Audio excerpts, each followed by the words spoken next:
What up? Rosecrans Vic right here with my guy Tayf3rd. What's the deal? What's the deal, What's brother? the deal, bro? Hey, man. It's a long time coming. Long time coming. I took the words out of your mouth. Beat me to it. The 562 legend, you feel me? It's love. I appreciate that. Put us on the map, really. The 562. I want to say that. Like, Us? You Long Beach? I'm not from Long Beach. I grew up in like Bellflower Downey. That's low key, low. You know what I'm saying? Yeah. That's love. I appreciate but that. But it's 562. It's all love. You feel me? It's like I remember being just like. It's gonna sound funny, but I was a kid, like listening to your music, you feel me? So it's like, I was just like, oh shit, like this shit is popping, you know, like this dude's on the radio and he's from up the street, you know what I'm saying? He's from like, so I was always inspired by that, you know what I'm saying? Because it's like, I couldn't really imagine, cause you know, from being from over there, like, everybody's always talking about Compton or LA or South Central, and you're like, I don't even really go over there. You know what I'm saying? Like, we don't have to. You know what I'm saying? Bro, like, you know what's crazy? I didn't leave Long Beach till I was 18. I believe it. Never left it. Cause you don't have to. That's the thing. It's like it's a city where like area where you really don't have to. If you want to go to the beach, you could go to the beach, obviously. If you want to go shopping, you could go to the Pike. Lakewood Mall. Lakewood Mall. That was a favorite spot right there, Lakewood Mall. I don't know if you want to go there anymore, but I haven't seen Lakewood Mall in like 5 years, but that was definitely the spot. I used to work at Lakewood Mall. Where'd you work at? JCPenney. You probably seen me as a young boy stealing from there. We used to go with like big baggy pants and put other pants on under them. Oh shit! Put the big pants under them. Yeah. I got caught one time, but that's cool. Yeah, that's love, man. I appreciate it. Yeah, nah, of course. But shit, what's new? What's Tayf3rd up to in 2021?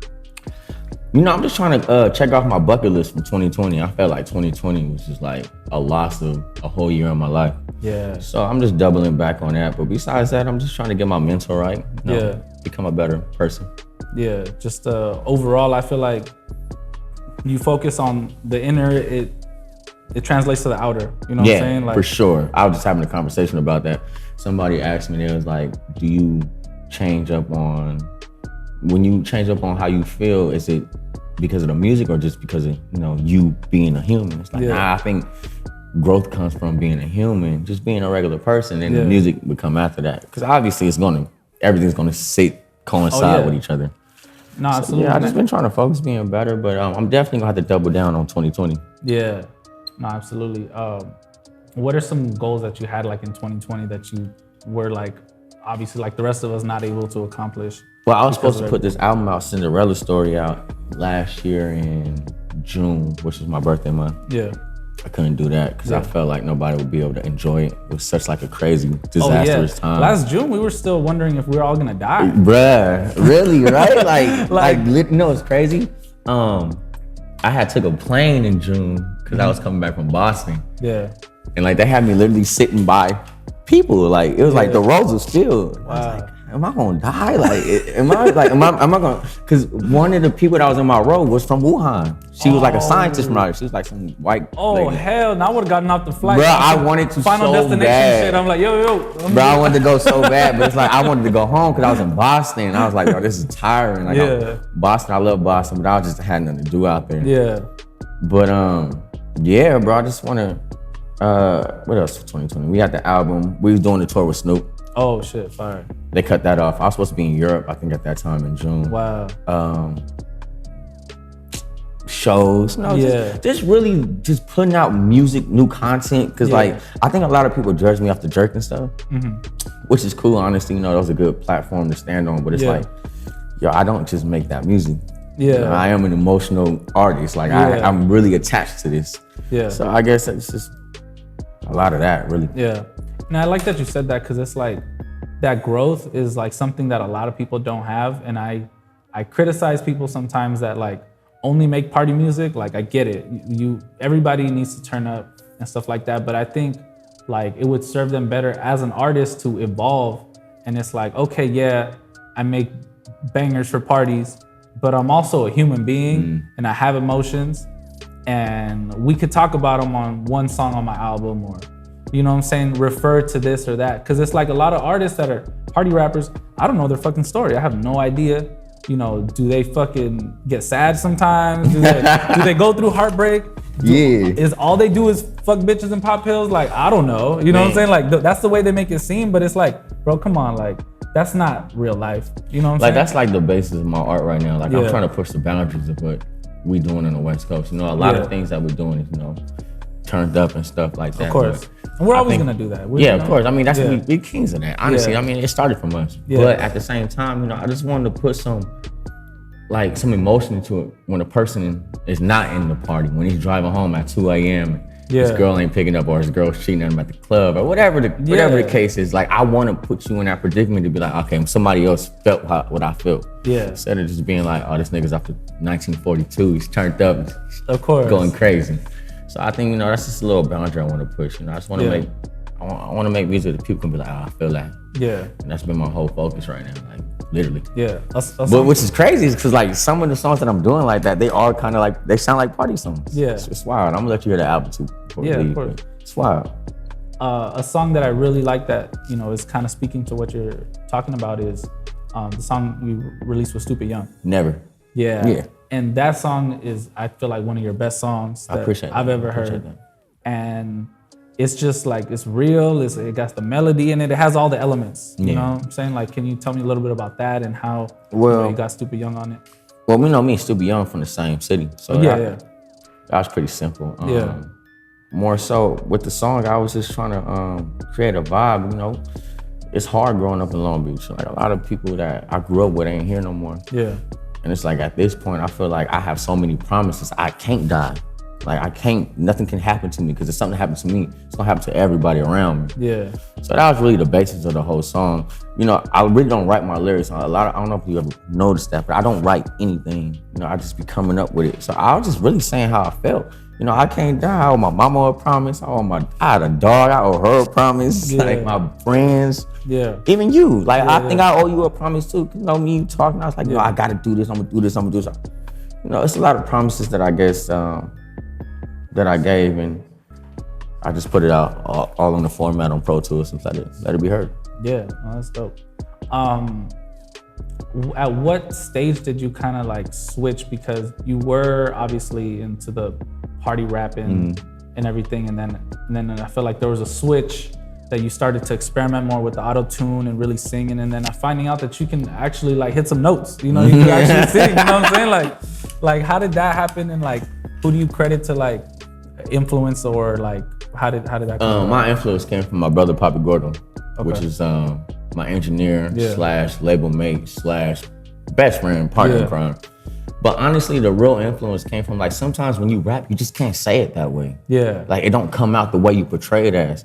So I started using melodies, because melodies, I was actually able to say it better than rapping. Yeah. You know, it wasn't like sometimes when you rap, you just can't really say it the way you want to say it. Yeah. But I think I just thought singing would be a better way to portray it, and I did it. And I was satisfied with it, so I started like exploring it, experimenting with it, and then I kind of found my notch with it. Yeah, I think so. I think this is definitely like your lane, and like what you've evolved into is like, I'm like, I see it. You know what I'm saying? When they say like a artist has like evolved into like, not their final form, but just like their full form. I ain't gonna lie. I think I found my full form. You said it right. Yeah. Cause like I never knew I could sing, but I never tried to sing in my life. Man, like growing up, looking at singers like it's soft. That wasn't cool, right? Yeah, but now look at me. Yeah. So you know, I do want to apologize to all R&B singers. But you still catch fades. Yeah, for sure. You done seen a couple of those on the internet. But nah, you know, it's just I think I could say things better with the melodies instead of just rapping it. So I kind of just chose that. Now I'm trying to carve my path. See where it goes. Nah, most definitely. So the Cinderella story, that's the project that's dropping next? Yeah. If you could it's actually gonna drop on June 5th. It's already uploaded and stuff. Yeah. If you could tell us it's just me being vulnerable. Yeah. If you think about the Cinderella story, I mean, the real one, you know, she didn't have nothing. It's like rags to riches. Yeah. And that's really what I'm portraying on the album. You know, I'm being vulnerable. I think a lot of albums is party music, gangster shit. That's what I'll do to you. Yeah. I got money, chains and all that, but I wanted to bring it back to a base where I can look at myself and be like, okay, let's narrow it down and define who you are as an artist with this instead of what you were back then. Yeah. So I was just being vulnerable, bro. Like, I'm telling stories about how my mom used to ride a bike to work and I was supposed to be this big rapper. Like, niggas see my mom going to work with a bike, like, where your son at? Like, my son ain't making no money right now. Like, shit ain't working. Yeah. So I was just being vulnerable at that time. I guess it's just like a reflection, just me looking back at what I went through instead of telling y'all what I got now. Yeah, but the next album, Threes, is actually way better. But I love this album too. That's coming up. But I got a new album called Threes. It's gonna be fire. I think I'm gonna put it out actually in the same month. I'm gonna put 2 albums out in the same month. Oh shit. Okay. It's sitting on so much material. You can just be like, man, I'm sitting on like 1,000 songs, bro. So many. It's music to me. It's just, it's not even work, or it's not even like hard. It's just like, how can I say it? It's like counseling to me. Yeah. Like it puts me in on a base where I can like stand my ground and look at myself and be like, okay, better yourself. Yeah. Is it a sense where like you can't tell people certain things, but you can say it in the music? Definitely. You hit the dart right on the shit. Sometimes, I am emotional. I speak too loud. I talk too much, and like a lot of people, they take it as in like confliction or as attacking them. Yeah. But it's not. I'm passionate about it. Like, I spent 10 years doing this. Yeah. Anybody spend 10 years doing something, if you're not passionate about it, what are you wasting your life on? Yeah. Like, that's real. Yeah. And yeah, dog. Like, I'm passionate about it, I guess you could say. And it's like, I just want to tell the story. I want people to be able to look at it like, oh yeah, I've been through them things. I could do it too then.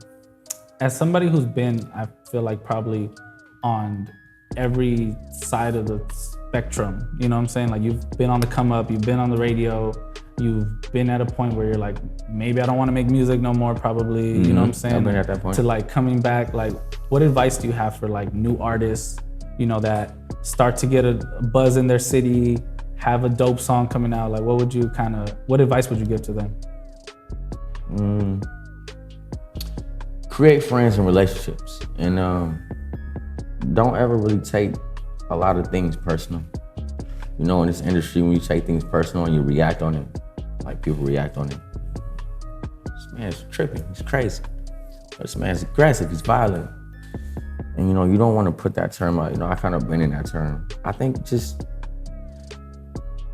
at the end of the day, do what you want to do, but just don't do nothing to harm nobody, but just do what you want to do. Because obviously when you got to that point, you were doing what you want to do. You was having fun with your friends, you was in the studio, recording in the closet, whatever. Yeah. And you caught their attention. Just do what you want to do, man. I think the biggest advice I can give somebody coming up in that term is keep doing you when you started. Like in the beginning of your career, keep that attitude. Keep going. Because in the beginning of your career, you don't care about what people's talking about or if they're gonna like it or not. You're just trying to create art. Yeah. But then in the middle and the end, you start like, man, come on, man. Like, what's going on? Man, stick to the first stage. Yeah. Keep that attitude. You'll be all right. Yeah. Are you going back to recording in the closet? Yeah. It's crazy. I do got my own studio, but now I do. Bro, I ain't gonna lie, bro. I record everywhere I want, like anywhere. Because nowadays you don't need a big studio to become a big artist. Yeah. When I first did all the German songs, I was recording on an Xbox mic. On an Xbox mic? Yeah. What the fuck? They had this like little program you could download on the Xbox. I think it was called Mixpad. Oh yeah. And bro, I'm just recording on the Xbox, like literally using the remote to like control everything. And I would like put it into a file and put it on my computer, and I would mix it all myself. Upload it to MySpace? Yeah. You know what song I remember yours, bro? This is an old ass song. This is how you know I'm tapped in from back then. That song that you did like the over the Can't Believe It. Oh yeah. That was it the nasty one? Yeah. I'm nasty. I'm nasty. You said I want to drink. You said I want to drink the milk out your cereal bowl. No, that boy said. You said that I'm your heart, so you should let me be. Like, come on, man. You have no idea how me and the homies would be saying shit like that. Bro, I literally did that in my room by myself on the Xbox, and because I wanted to rap. See, the whole story behind that is like I went to jail. Bro, I was not supposed to be a rapper. I was supposed to be doing art for Press Telegram. Like that was my main thing. I'm an artist. I draw. Wow. Like I don't know if you noticed all these tattoos on me, the pictures of me, every single thing. Even this on my face is a picture of me. Sick. I was gonna do art Like that was my main goal. Yeah. But I went to college for psychology. Okay. And so when I went to jail, my professor was just like, bro, you not gonna be a psychologist with a felony on you. It's just not gonna work. Yeah. Don't work like that. So I had to make a decision. So I went to rapping, made that in my room. I seen the appreciation from the people and I was like, oh yeah, this is what I wanna do. Cause I think I just always been artistic, whether it was gonna be art, drawing, or sculpting, cause I used to sculpt too. Oh wow. Try to make clothes, I wasn't good at it. Yeah. My jeans were too skinny for the games. But yeah, I chose that, yeah. And when I made Camp Blue, I was like, whoa, like, I never knew people would appreciate something like this that just came from my home, from me. Yeah. It inspired me. I think after that I made I Smoke, I Drink. Yeah. And that's what changed my life. What's been your favorite moment of like your whole ride this past 10, 11 years? Or one of them? I would say either the radio, when I first was on the radio with DJ Felly and he put I Smoke, I Drink out, or about me just changing my whole sound. I mean, honestly, everything is like my favorite part because this is like an ongoing story. It's like, you never know what you're gonna get. Every time you go to the studio, you just never know what you're gonna produce. Yeah. You just never know what's gonna come out. So if I can't say the radio, I would just say every single time I go to the studio, really is my favorite part. Yeah. You just don't know what's gonna happen. Yeah. You just don't know. Where were you when you first heard I Smoke, I Drink? I was in the car with my mom going to community service. It's like 6 a.m. And I was like, and I heard Felly say my name, but he like sometimes would say my name. And I heard the song, like, oh shit, mom, look. And I was going to community service, right? Yeah. We pulled up and the dude, I was in JAWS, Juvenile Association Work Services or some shit like that. And when I pulled up, we was in front of the courthouse, my mom was banging it out loud. I'm looking embarrassed. I'm like, Mom, turn it down, you know. The dude came out, he's like, your mom's tripping. I'm like, that's my song, I'm on the radio right now. He was like, what? Get up out of here. Go home, enjoy this. Wow. Signed my days off, gave me all credit, let me do it scotch-free. Like I didn't have no community service after that. It was crazy. That's crazy. And I feel like at that point, well, this is like Sidekick era, probably, right? Oh, for sure. So we could take pictures on the phone, but we can't really record. So motherfucker's trash. So you couldn't record like as this is happening. No, I think at that time we could. We had the Tony Hawk ones. Oh, but I know it was like frame by frame like recorded. Yeah, it was like, for sure. So you couldn't even probably capture that moment. You just have to, remember. It's something that's definitely embedded into my mind. Yeah. And it's something that inspires me still to this day. It's just like, bro, you had nothing. You were literally going to community service and you just popped out on the radio. It lets me know that any day, anything can happen. Nah, most definitely. Even for artists too that's coming up, bro, any day could be your day. Yeah. Just one song away from. Literally, every day you're one song away. Yeah, most definitely. Anything else you want to tell people before we get out of here? I love you, man. I shout out to you. Appreciate you, bro. You know, feelings mutual, you already know. I just appreciate the platform that you give me with this. Yeah. I do shout out you, shout out mom, shout out my brothers, Papa Gordo, WhatsApp. And you know, I just want to say shout out to everybody that's even watching these interviews and podcasts, because you know it gives people opportunities. Shout out Bobby D. Yeah. Shout out God. Yep. And shout out me, man. You know what I'm saying? Nah, I appreciate it. Yeah, most definitely. Tayf3rd, Rosecrans Vic. Like, comment, subscribe. Yeah.